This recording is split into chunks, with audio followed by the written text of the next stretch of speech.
Now, the rest of the story. Viki was a days-old infant when she was adopted by Keith Hayes and his wife, Kathy. Keith was a research psychologist at what was then known as the Yerkes Laboratories of Primate Biology. You see, Viki was a chimpanzee, nurtured by her adoptive family almost exactly as though she were a human child. Keith and Kathy adoringly dressed and fed and burped and cuddled and cared for her according to the most informed child biology and psychology of that age. Of course they agonized when she caught a cold. Of course they rejoiced over the appearance of her first tooth, and they bragged about her first step. And the toys, my goodness, there were tricycles and dolls and balls and crayons. There was one even make-believe toy, a pretend car that she would pull behind her on an invisible string. So Viki had an imagination, a trait once thought to be exclusively human. But now to what extent could she make conceptual distinctions? For the answer, Keith and Kathy devised a series of visual tests. In fact, Viki's people parents would try to communicate with her through pictures. First, they would see if she could distinguish between animate and inanimate objects. They showed her dozens of color photographs, being given examples of living creatures and mere objects.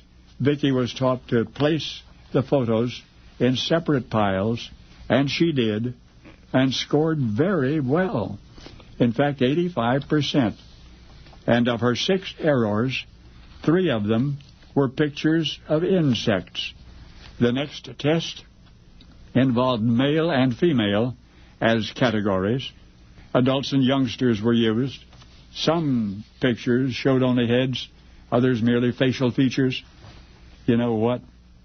On her genders exam, Viki scored as well and or better than many human children in identical experiments. Now hold the phone.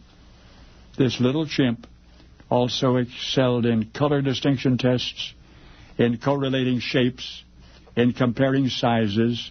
She became so adept at identifying two-dimensional representations that once upon discovering the photograph of a wristwatch in a magazine, she put her ear to the crystal, apparently expecting the timepiece to tick. Now I'm going to pause for a moment.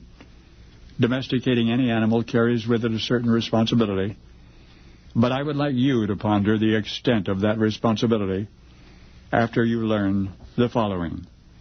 There was one categorical examination at which Viki the chimpanzee was particularly proficient: the disassociation of the photos of chimpanzees and people. That is, with different clothing and different poses and different camera angles.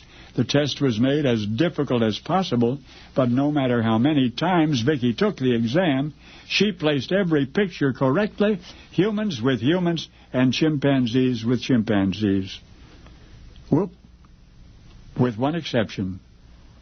Consistently, persistently, little Viki put photographs of herself